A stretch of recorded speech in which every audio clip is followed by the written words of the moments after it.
আর মানুষের চাহিদার কোনো শেষ নাই।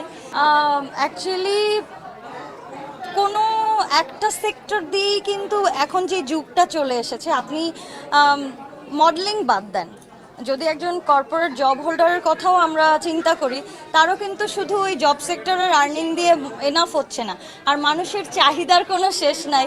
সো আমি যখন মনে করেন একটা নির্দিষ্ট অ্যামাউন্ট আর্ন করতে পারছি, তখন আমার চাহিদা, এক্সপেন্স সব কিছুই বাড়বে।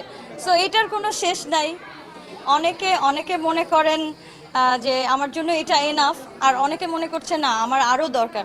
সো এখন এটা ডিপেন্ড করে মানুষের মেন্টালিটির উপরে। অনেকের হয়ে যাচ্ছে বেশ ভালো মতোই, আর কারো কারো হয়তো বা হচ্ছে না, বাট ডেডিকেশন আর লেগে থাকলে অবশ্যই হবে। প্রতিবন্ধকতা শব্দটা তখনই আসে যখন আপনি অপারগ বা অপারদর্শী।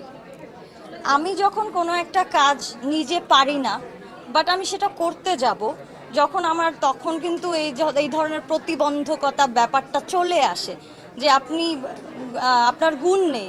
সো সেক্ষেত্রে কিন্তু নানান রকমের অবস্ট্যাকলস মানে ফেস করতেই হচ্ছে।